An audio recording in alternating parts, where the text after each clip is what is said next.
राधे राधे। मेरे प्यारे भाइयों बहनों माताओं व बंधुओं, संस्कार की बातें चैनल में आपका स्वागत है। बंधुओं, आज शुक्रवार के दिन मैं आपके लिए लाई हूँ माँ लक्ष्मी की कथा। बंधुओं, माता लक्ष्मी की कथा शुक्रवार के दिन सुनने मात्र से माँ लक्ष्मी आपके घर में स्थायी रूप में वास करेंगी। बंधुओं, आपको सुख, समृद्धि और ऐश्वर्य की प्राप्ति होगी। बंधुओं, कथा को पूर्ण विश्वास, सच्ची निष्ठा के साथ ही सुनना, ताकि माँ लक्ष्मी का आपके घर में स्थायी वास हो सके।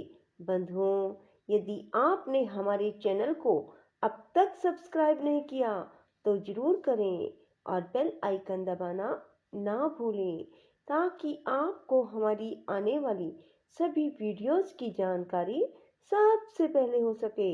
बंधुओं, वीडियो को पूरी सुनने के बाद कमेंट बॉक्स में जय माँ महालक्ष्मी जरूर लिखें। बोलो माँ महालक्ष्मी की जय हो। देवताओं का कार्य सिद्ध करने के लिए गरुड़ की पीठ पर बैठे हुए भगवान विष्णु सहसा वहां प्रकट हो गए। वे सबको अभय देने वाले हैं। उन्होंने देवताओं और दैत्यों की ओर दृष्टिपात करके खेल खेल में ही उस महान पर्वत को उठाकर गरुड़ की पीठ पर रख दिया।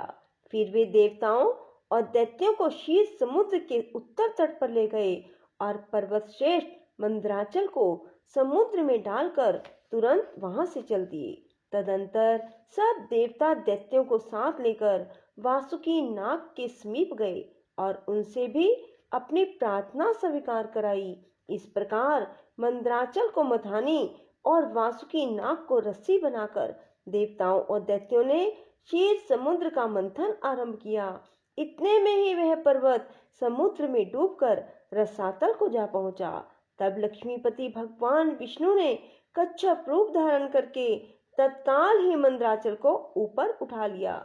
उस समय यह एक अद्भुत घटना हुई। जब देवता और दैत्यों ने बथानी को घुमाना आरंभ किया, तब वह पर्वत बिना गुरु के ज्ञान की भांति कोई सुदृढ़ आधार न होने के कारण इधर उधर डोलने लगा। यह देख परमात्मा भगवान विष्णु स्वयं ही मंदराचल के आधार बन गए और उन्होंने अपनी चारों भुजाओं से मथानी बने हुए उस पर्वत को भली भांति पकड़कर उसे सुखपूर्वक घुमाने योग्य बना दिया।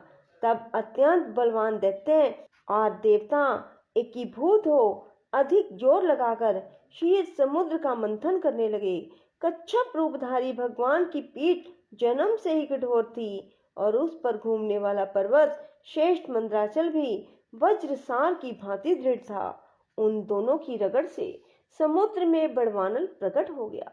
साथ ही हलाहल विष उत्पन्न हुआ। उस विष को सबसे पहले नारद जी ने देखा।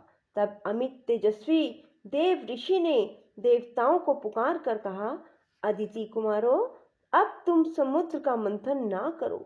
इस समय समुद्र उपद्रवों का नाश करने वाले भगवान शिव की प्रार्थना करो।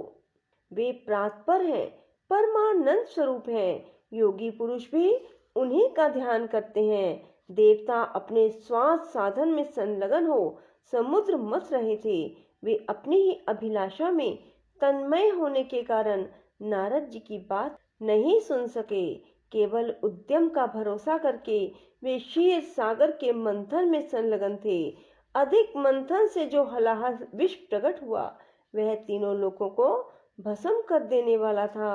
वह प्रौढ़ विष देवताओं का प्राण लेने के लिए उनके समीप आ पहुंचा और ऊपर नीचे संपूर्ण दिशाओं में फैल गया।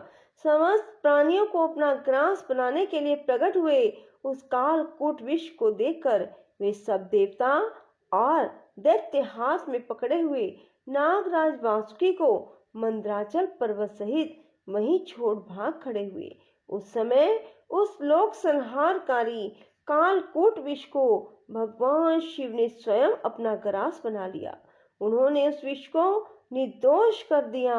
इस प्रकार भगवान शंकर की बड़ी भारी कृपा होने से देवता, असुर, मनुष्य संपूर्ण त्रिलोकी की उस समय कालकूट विष से रक्षा हुई। इसके बाद भगवान विष्णु के समीप मंदराचल की मधानी और वासुकी नाग को रस्सी बनाकर देवताओं ने पुनः समुद्र मंथन आरंभ किया। तब समुद्र से देव कार्य की सिद्धि के लिए अमृतमयी कलाओं से परिपूर्ण चंद्रदेव प्रकट हुए। संपूर्ण देवता, असुर और दानवों ने भगवान चंद्रमा को प्रणाम किया और गर्गाचार्य जी से अपने अपने चंद्र बल की यथार्थ रूप से जिज्ञासा की। उस समय गर्गाचार्य जी ने देवताओं से कहा, इस समय तुम सब लोगों का बल ठीक है।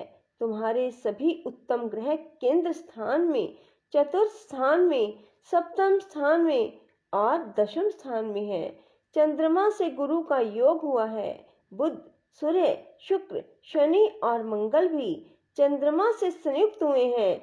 इसलिए तुम्हारे कार्य की निमित्त इस समय चंद्र बल बहुत उत्तम है। यह गोमंत नामक मुहूर्त है जो विजय प्रदान करने वाला है।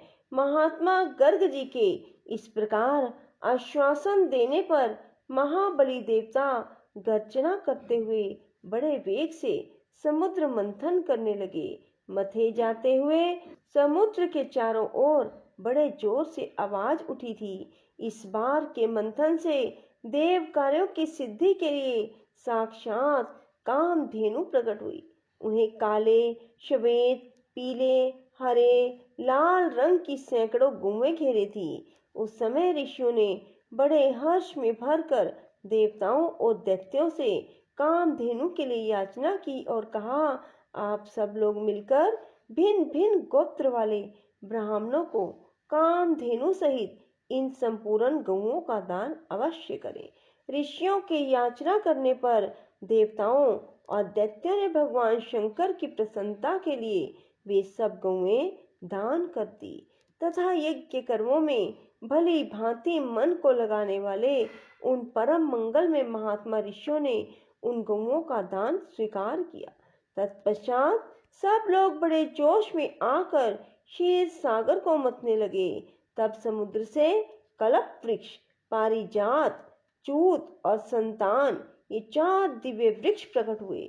उन सब को एकत्र रखकर देवताओं ने पुनः बड़े वेग से समुद्र मंथन आरंभ किया।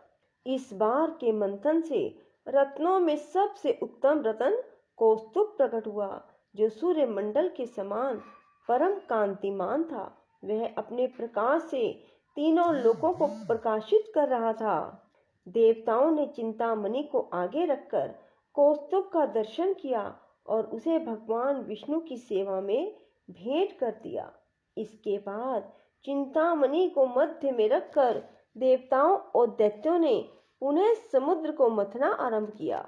वे सभी बल में बड़े चढ़े थे और बार बार गर्जना कर रहे थे। अब की बार उस मथे जाते हुए समुद्र से उच्चैश्रवा नामक अश्व प्रकट हुआ।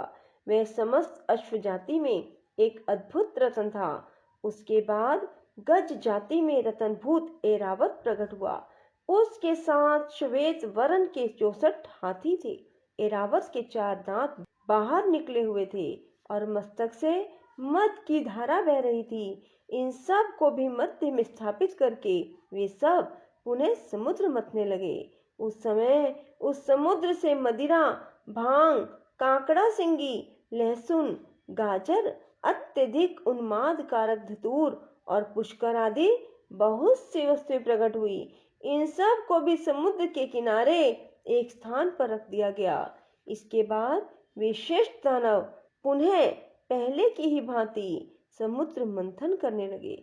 अब की बार समुद्र से संपूर्ण भुवनों की एकमात्र अधीश्वरी दिव्य रूपा देवी महालक्ष्मी प्रकट हुई, जिन्हें ब्रह्मवेता पुरुष वेदांत विद्या कहते हैं। इन्हीं के दूसरे लोग मूल विद्या कहकर पुकारते हैं। कुछ सामर्थ्यशाली महात्मा इन्हीं को वाणी और ब्रह्म विद्या भी कहते हैं। कोई कोई इन्हीं को रिद्धि सिद्धि, आज्ञा और आशा नाम देते हैं। कोई योगी पुरुष इन्हीं को वैष्णवी कहते हैं। सदा उद्यम में लगे रहने वाले माया के अनुयायी इन्हीं को माया के रूप में जानते हैं। जो अनेक प्रकार के सिद्धांतों को जानने वाले ज्ञान शक्ति से संपन्न है, वे इन्हीं को भगवान की योग माया कहते हैं। देवताओं ने देखा, देवी महालक्ष्मी का रूप परम सुंदर है। उनके मनोहर मुख पर स्वाभाविक प्रसन्नता विराजमान है। हार और नुपुरों से उनके श्री अंगों की बड़ी शोभा हो रही है।